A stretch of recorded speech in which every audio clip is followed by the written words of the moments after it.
수요 예배를 오는데요. 저희 아들 중에 누가 그런 말을 했는지 모르겠지만 한 명이 저에게 이렇게 묻더라고요. 아빠, 엄마가 예배 인도하면 안 돼? 제가 왜? 이러니까 이렇게 얘기하더라고요. 아빠가 캄보디아 갔을 때 엄마가 수요 예배 했는데 되게 빨리 끝나더라. 그러니까 엄마가 하면 참 좋겠어. 동의하십니까? 그 말을 들으면서 이게 애나 어른이나 명설교는 빨리 끝나는 게 명설교인가? 여러분 다 동의하시죠? 아무도 아니오라고 하지 않습니다. 그러니까 참 이게 빨리 끝나는 것이 그렇게 좋은가? 빨리 끝나서 집에 갈 것도 아닌데 어차피 교회에 있을 건데 놀아도 교회에서 노는 게 좋고 이 설교는 짧으면 짧을수록 좋다, 예배는 짧으면 짧을수록 좋다, 그런 것인가는 제가 잘 모르겠으나 하여튼 여러분의 바람대로 이렇게 최대한 짧고 굵은 설교가 매주마다 선포될 수 있도록 더 노력과 최선을 다하겠사오니 여러분 정신 잃지 마시고 말씀에 한 구절 한 구절 그 말씀 가운데 큰 기쁨이 임할 수 있기를 간절히 소망합니다. 아멘. 기쁘게 오셔야 됩니다. 교회는 기쁜 곳이고 예배함은 즐거운 곳이고 내가 갈 곳이 있다라는 거. 제가 한번 상상을 해봤어요. 이제 곧 있으면 태훈이가 제대를 할 건데 제대하고 나왔는데 엄마, 아버지, 누나, 목사님 모든 성도님들의 전화번호가 다 바뀌어 있고 집에 갔는데 집이 없으며 교회도 없고 성도님들 집집마다 다 가봤는데 모든 분들이 다 이사를 가셨으며 자기가 알고 있는 모든 것에 연락이 되지 않아. 그러면 참 어떻게 할까? 다시 가방을 메고 부대로 들어갔으나 부대에서도 더 이상 받아주지 아니하고. 그럼 과연 그 심정이 과연 어떠할까? 한번 상상 한번 해보십시오. 우리가 주일날 이렇게 예배 드릴 수 있는 교회가 있다는 거, 그리고 또 우리 가운데 이 신앙이 있다는 거, 또 우리 가운데 하나님을 나의 아버지라 부를 수 있는 이 믿음이 있다는 이 사실만 하더라도 우리가 예배하는 이 짧은 한 시간이 세상의 그 어떤 100시간보다 더욱더 귀하고 더욱더 즐거운 시간일 줄 저는 믿습니다. 아멘. 월요일날 저희 아내하고 시유하고 저하고 이렇게 마트를 갔어요. 아침에. 그러니까 저는 월요일 아침 마트를 굉장히 좋아합니다. 왜냐하면 사람이 아무도 없어요. 그러니까 토요일 주일날 이게 거의 한 10년 넘도록 움직이지 않는 생활을 하다 보니까 사람이 조금만 있어도 머리가 아프고 이만 확탁 하는 게 이제 어느 순간부터 싫어지더라고요. 그래서 월요일 아침에 딱 마트를 가면 정말 저희밖에 없고 물건도 없어요. 그러니까 사람도 없고 물건도 없고 저희밖에 없고, 그러니까 돈도 조금만 쓰게 되는 것 같고, 그래서 월요일을 참 좋아하는데 월요일날 쫙 들어가면서 우연히 시계를 딱 봤는데 10시 조금 넘은 거예요. 그래서 야, 우리 말 나온 김에 오랜만에 영화 한 편 보자.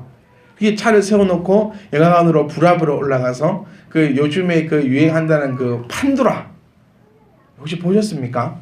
그 판도라 영화를 이렇게 티켓을 딱 해가지고 싹 들어갔어요. 영화를 보는데 사실 좀 실망이 되더라고요. 옛날에 저는 재난 영화를 좀 좋아하는 편이거든요. 어떻게 이렇게 재난이 생기는 것보다 그 전 상황들이 참 재미가 있잖아요. 특히 우리 옛날 봤던 해운대 영화를 보면 그 부산 사람들의 특유의 그런 사상과 막 이런 재미있는 코미디 요소들이 많고 마지막에는 이제 어떤 일이 생겼는데 다 재난 영화는 거의 다 해피엔딩으로 끝납니다. 근데 이 판도라는 영화는요, 이 초반에 웃긴 것도 없고 그냥 원전이 터지더니 그냥 눈에 막 그러니까 모두가 알 듯한, 뭐 헐리우드 영화처럼 모두가 알 듯한 스토리로 전개가 되어 갑니다. 그러니까 앞에 지루하더라고요. 앞에 한 100분 하여튼 앞에 좀 지루하게 나가고 이제 마지막 장면이 재미가 있을 것 같은데 그때부터 우리 아들이 난리를 칩니다. 집에 가자고. 무섭다고. 고함을 지르고 입을 잡으니까 왜 입을 잡냐, 앞에 사람 차고 하여튼 시끄럽게 굴어서 나왔습니다. 나와서 뒤쪽에 서 있었어요. 서서라도 보려고. 이제부터 재밌는 장면인데 지금까지 요것을 위하여서 지금까지 버텨냈는데 뒤에 서 있으니까 또 고함을 지릅니다. 가자고. 그래서 아이의 손을 끌고 밖으로 나왔습니다. 그리고 집에 가서 한참 생각을 했어요. 나는 그 뒷장면이 너무 궁금한데, 나는 그 뒤가 보고 싶은데. 그래서 혼자 다음날 가가지고 부탁을 해야 되나, 내가 어저께 이렇게 상황이 돼서 뭐 뒤에를 못 봤으니까 앞에는 안 볼게. 내가 눈을 감든 귀를 막든 앞에는 안 보고 요 뒷부분만 내가 보고 나오면 되니까, 조조라서 사람도 없으니까 조금만 양해를 부탁할까 어쩔까 그 고민을 하고 있는데, 저희 아내가 그 스토리를 글로 보고 제 이야기를 해줬어요. 그 뒤에 이런 내용이 있더라. 그 말을 안 해줬으면 내가 가서 봤을 건데, 어떻게든 그 롯데시네마는 아시다시피 그 뒤에 엘리베이터 있잖아요. 글로 가가지고 뭐 낮은 포목으로 기어서 들어가든지 하여튼 어떤 방법을 통해서 내가 그걸 보았을 건데, 하여튼 그것을 못 보면서 제가 든 생각이 이거예요. 우리 예배가 혹시나 이런 예배가 되어버린다면 이거는 본 것도 아니고 안 본 것도 아니고, 예배를 하나님께 드린 것도 아니고 안 드린 것도 아니고, 예배는 처음부터 끝까지 모든 것이 귀한 것입니다. 아멘. 특별히 하나님의 이 말씀은요, 처음 것을 놓쳐버리면 뒤에 가서는 이해가 안 되고 이상하게 해결받게 되지 않습니다. 극장에 와가지고 그 나가자고 울고 불고 그 아이처럼 정신줄을 놓지 마시고, 정말 이 짧은 시간에 한 절 한 절 깊이 씹으면서 우리 묵상할 수 있는 놀라운 역사가 일어날 수 있기를 간절히 부탁드립니다. 자, 오늘 우리가 함께 볼 것은 다윗의 회개 기도에 대한 부분입니다. 왜 제가 앞부분에 이렇게 긴 시간을 할애하면서까지 말씀드리냐면, 이 부분이야말로 여러분들이 앞절에 놓쳐버리면, 혹 뒷절에 놓쳐버리면 아주 이상하게 흘러갈 수 있는 그런 오해의 요지가 많은 구절이기 때문에, 여러분 짧은 시간이니까요 한 절도 놓치지 마시고 함께 묵상할 수 있기를 부탁드리겠습니다. 자, 다윗 이야기입니다. 다윗이 누구를 보았죠? 밧세바를 보게 됩니다. 보게 되니까 정신을 잃게 됩니다. 자, 우리 사무엘하 11장 2절 3절 말씀을 기억하셔야 됩니다. 1절 말씀은 그대로 있었다. 변질되어서 변화되어서 전쟁에 나가지 아니하고 그대로 있었고, 그대로 있다 보니까 2절에 건의를 되었고 보게 되었으며, 3절에 정신을 잃게 되었고, 그를 통하여 다윗도 하면 안 되는 줄 알지만 나쁜 죄악을 저질러 버렸다는 겁니다. 사실 우리가 이 죄라는 것에 대해서 한번 곰곰이 묵상해 보면, 내가 모르고 하는 것은 죄라고 하지 않습니다. 내가 모르고 한다는 것은. 자, 우리 어린아이들을 많이 봅니다. 제가 만약에 여러분과 함께, 우리 지수랑 제가 영화를 보러 갔는데, 지수가 영화 보다가 중간에 나오자가 고함을 지르고 들어 눕고 이러면 제가 헤드라를 걸고 때리 패드 걸고 입을 틀어막고 이 팝콘을 쑤셔 넣었고 어쨌든 간에 그랬을 겁니다. 그거는 지수가 어마어마한 죄를 범하는 거예요. 극장 모든 사람에게 죄를 범하고 같이 간 저에게 죄를 범하는 것이고, 근데 저 어린아이가 그렇게 했다고 해서 제가 집에 가서 헤드락을 걸거나 앉혀놓고 잔소리를 하거나 그러지 않았습니다. 오히려 저희들을 탓했어요. 영화 보러 가자고 한 내가 잘못된 거고, 거기 동의한 네가 잘못된 것이고, 요 애를 데리고 간 우리 잘못이지 얘가 뭔 죄가 있겠냐. 위용 할 때부터 무섭다 하더라고. 소방차 나오고 막 제일 무서워. 경찰차가 계속 왔다 갔다 하고 요 때부터 무서워. 언제 끝나. 근데 저에게는 죄가 아닙니다. 그런데 그 죄를, 이것을 하면 안 된다는 것을 알고 있는 자는 그 일을 행하였을 때는 죄가 된다는 겁니다. 우리 모두가 죄에 대해서 좀 민감해지셔야 합니다. 우리 입에서는 긍정의 말이 나와야 됩니까? 부정의 말이 나와야 됩니까? 우리 다 알고 있습니다. 우리가 그리스도 안에서 긍정의 말이 나와야 된다. 우리의 생각이 세상을 바라보아야 됩니까? 하나님을 바라보아야 됩니까? 이미 여러분 다 알고 있습니다. 하나님을 바라보아야 된다는 거 다 알고 있습니다. 하나님의 것을 도둑질을 해야 됩니까? 도둑질을 안 해야 됩니까? 우리 모두 다 하나님의 것을 도둑질하면 안 된다는 것을 다 알고 있습니다. 사실 모든 죄는 여러분들이 다 이미 알고 있는 것인데 이것이 신앙의 정신이 신앙의 끈이 딱 놓쳐지는 그 순간에 내가 변질되는 그 순간에 보게 될 것이고 봄을 통하여서 정신을 잃게 될 것이고 그 죄를 죄로 인식하면서도 그 죄악에 빠지는 것이 우리들의 모습임을 우리가 기억하고 우리가 바라보아야 된다는 겁니다. 자, 다윗을 한번 보세요. 다윗은 우리아의 아내 밧세바를 취하였습니다. 그런데 그게 하룻밤이었는지 몇 날 며칠 밤이었는지 성경에서 표현해 주고 있지는 않지만 어쨌든 그 사건을 통하여서 밧세바의 몸에 아이가 생겨나게 되었습니다. 바울의 죄악은 여기서부터 더욱더 큰 시작이 된다는 것입니다. 자기의 그 죄를 덮기 위해서 온갖 것을 다 저지르고 있다는 겁니다. 그러니까 사람이 이성의 끈을 놓아버렸다. 사람이 신앙의 끈을 놓아버렸다라는 것이죠. 내가 거짓말을 한번 하면 그 거짓말을 덮기 위해서 더한 거짓말을 해야 된다라고 배우는 것이 초등학교 3학년 정도의 도덕 시간에 나옵니다.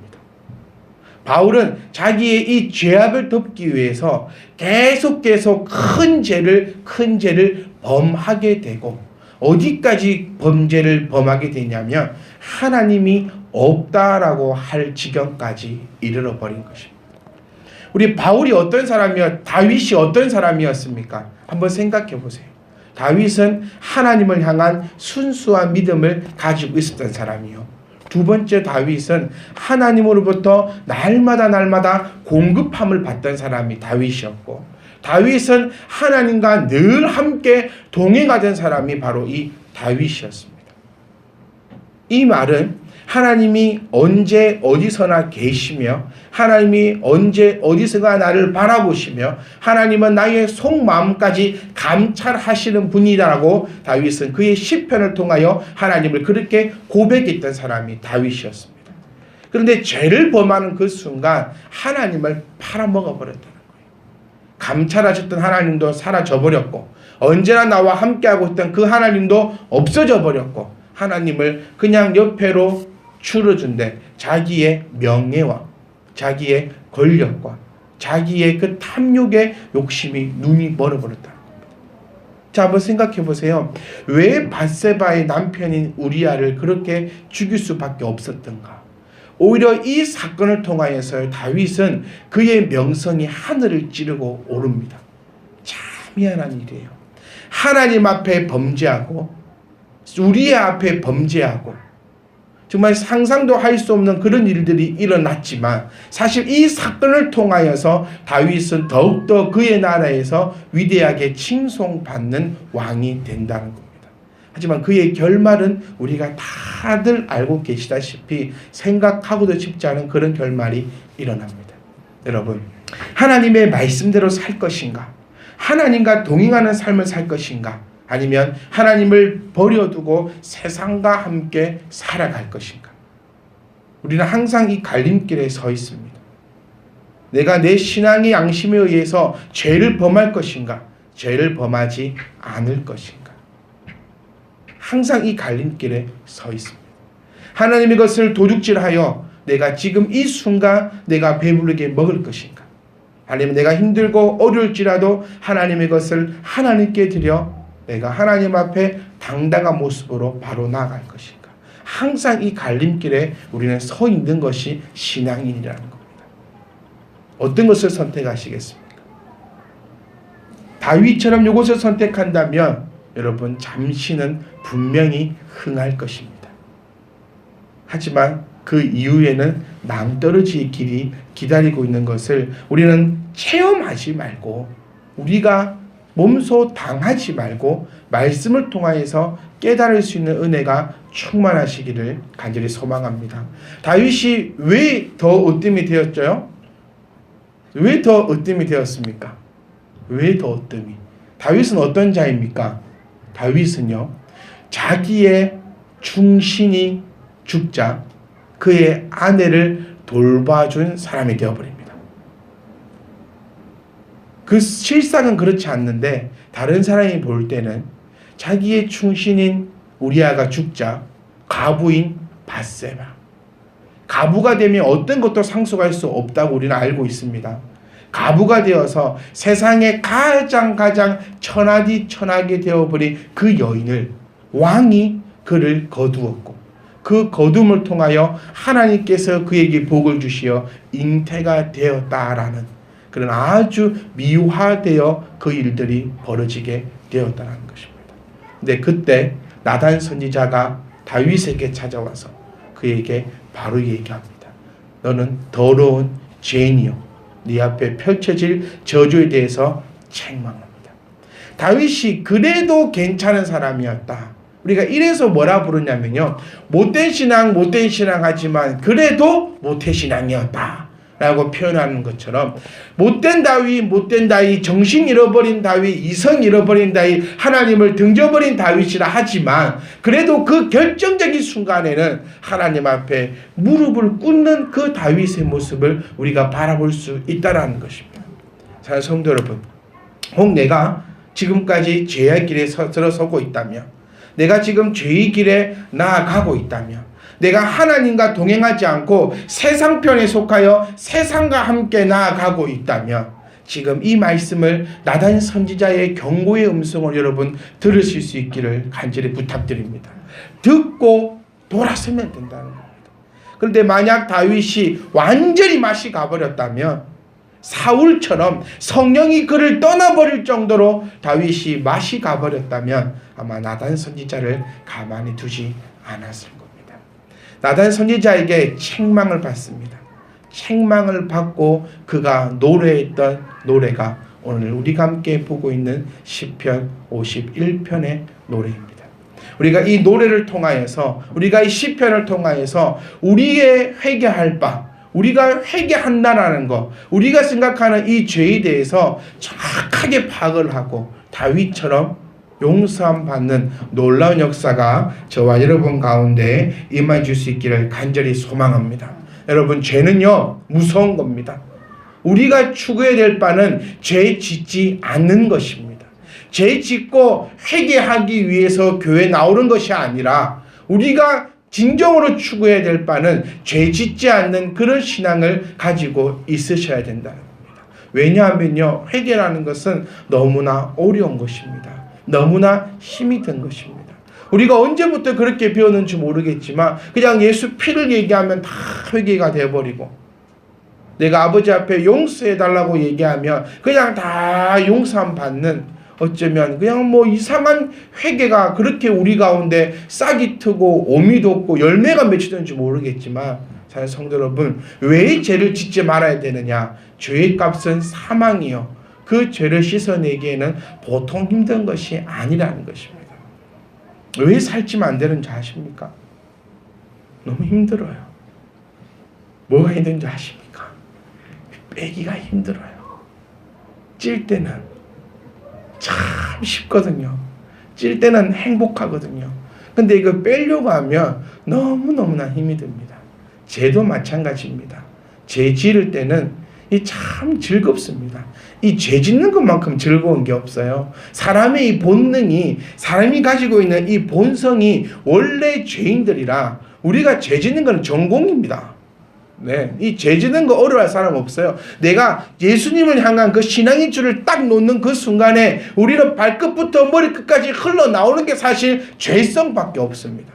멍하게 앉아있어 보세요. 세상이 참 더러워 보이고 세상이 참 추악해 보이고 이래도 불평 저래도 불평, 나만 억울하고 억울하니까 막 표출하고 싶고, 모든 것이 죄악과 모든 것이 원통함으로 가득 차 있다는 거예요. 그게 왜냐? 나는 원래 죄 짓는 것에 익숙해진 사람이고, 나는 엄마의 뱃속에서부터 나올 때부터 나는 죄인의 모습으로 나왔기 때문에 이 전공 살리는 거는 그렇게 어려운 일이 아니라는 거예요. 하지만 이 죄를 씻는다는 것, 회개한다는 것은 결코 쉬운 게 아닙니다. 다윗을 보아도 알 수 있잖아요. 여러분, 우리가 솔직하게 한번 생각해 봅시다. 다윗만큼 하나님을 섬기고 있습니까? 저와 여러분들이 정말 목적으로 해야 될 것은 다윗보다 하나님을 더 잘 섬기는 것이 우리의 목적이어야 될 겁니다. 왜냐하면 우리는 이미 다윗을 보고 있잖아요. 그런데 부끄러운 얘기지만 다윗보다 아니요. 그 다윗의 그 손톱의 때만큼도 하나님을 섬기느냐고 얘기했을 때 아마 우리는 섬기지 못하고 있습니다. 우리는 우리의 삶을 살아갈 때 하나님은 과연 어디에 있습니까? 우리 참비디만 교회 성도님들은 우리가 세상을 살아갈 때도 하나님이 내 마음에 있는 줄 압니다. 아멘? 그런데 그것이 어디에 있냐고요?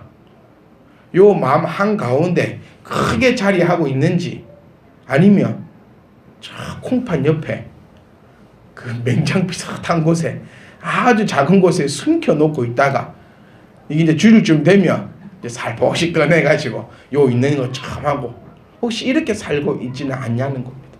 근데 다윗은 그렇지 않았잖아요. 다윗은 먹든 입든, 그러니까 우리 사도 바울의 고백처럼 먹든지 마시든지 다 주의 영광을 위해 살았던 그 말씀이 아마 저는 다윗의 모습을 보면서 바울의 고백이 아니었는가 싶어요. 부족하고 미련하고 넘어지고 했던 그 다윗의 그 중심에는 오직 하나님밖에 없었어요. 다시 말해보면 우리와 다윗을 하나님이 보실 때에 참 우리는 그렇게 이뻐 보이지는 않으실 겁니다. 이쁜 놈이 있고 미운 놈이 있어요. 근데 이쁜 놈의 잘못은 참 그 잘못으로 보이지도 않습니다. 안 그렇습니까? 근데 미운 놈의 이거는, 미운 놈은 뭐한 짓만 한다고요? 미운 짓만 골라 한다고. 이 미운 놈은 아무리 좋은 일을 해도 다 미워 보이는 것이 인지사정이라는 겁니다. 근데 다윗과 내가 딱 있을 때 하나님이 딱 보시기에 누가 미운 놈일까요? 어느 여기 계신 분 중에서 내가 다윗보다 더 나아요라고 자신 있게 얘기할 수 있는 분이 과연 있으십니까? 저도 그렇게는 못합니다. 다윗이 앞에 서 있다면 아마 저는 하나님 앞에 가지 않을 것 같아요. 왜? 너무 작고 너무 연약하고 너무 부족해서. 하여튼 이렇게 사랑했던 이 다윗도 하나님이 용서하는 데에는, 하나님 앞에 죄를 용서함 받는 데에는 정말 지금부터 볼 이 내용처럼 뼈가 꺾이고 피가 마르며 정말 죽음을 각오하고 하는 것이 회개의 기도인데, 다윗보다 1000분의 1, 100만 분의 1도 못하는 우리는 어디서 나오는 자신감인지 모르겠지만 용서해 주소! 끝! 이게 어디서부터 나왔던 이 자신감일까요?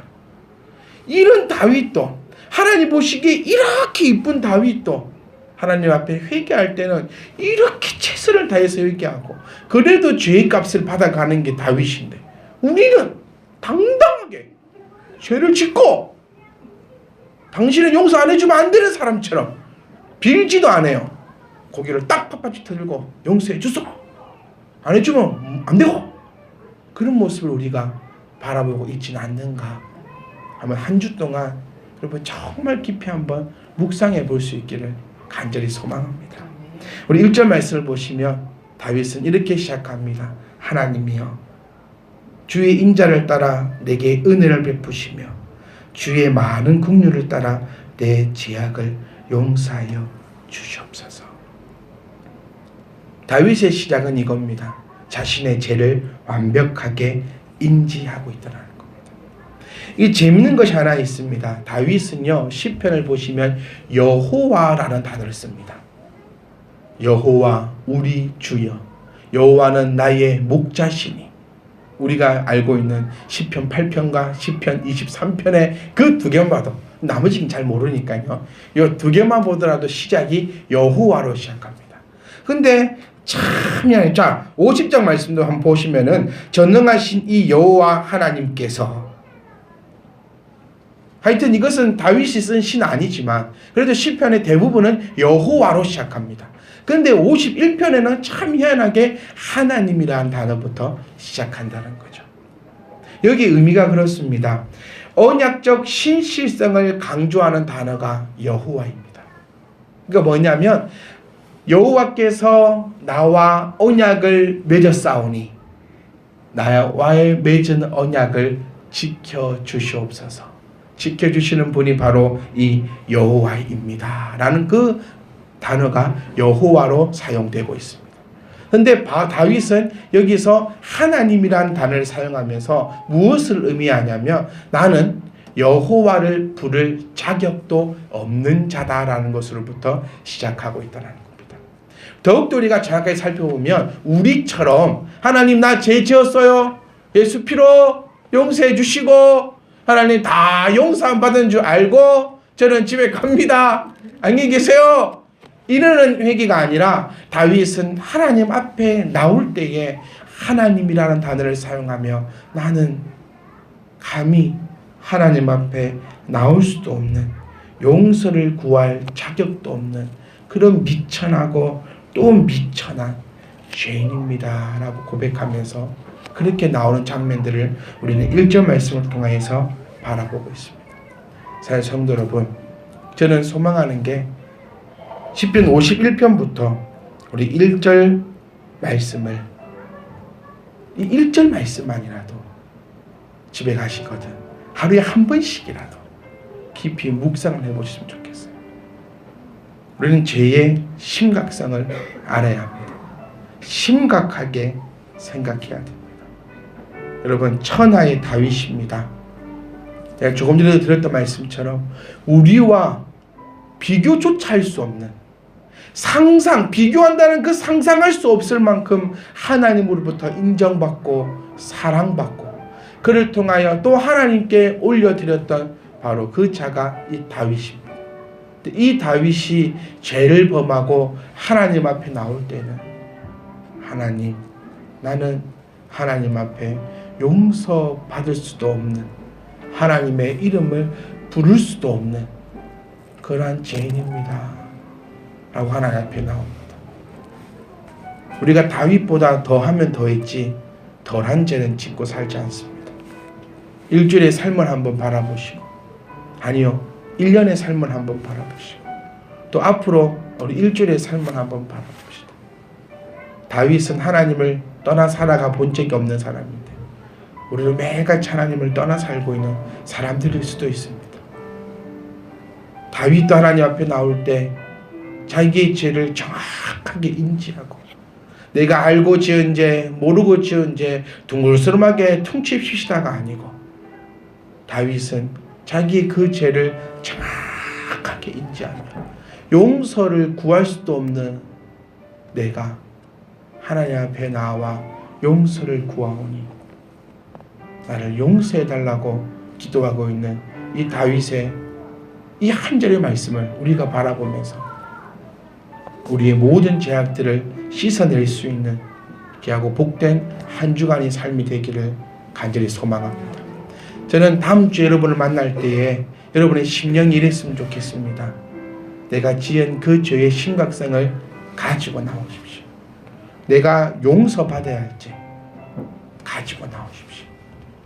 가지고 나와서 우리가 다윗의 이 기도가 나의 기도가 되어 하나님 앞에 모든 걸 다 내려놓고 용서함 받는 그런 귀하고 복된 시간이 될 줄 믿습니다. 사랑하는 성도 여러분, 우리는 다짐하십시다. 우리는 죄 짓지 않으리. 우리는 죄를 범하지 않으리. 하나님 앞에 죄인의 모습으로 나가는 것이 아니라 하나님 앞에 아름답고 의로운 모습으로 나아가리. 다짐하고 또 다짐하는 이 죄를 너무 가볍게 여기지 않으리.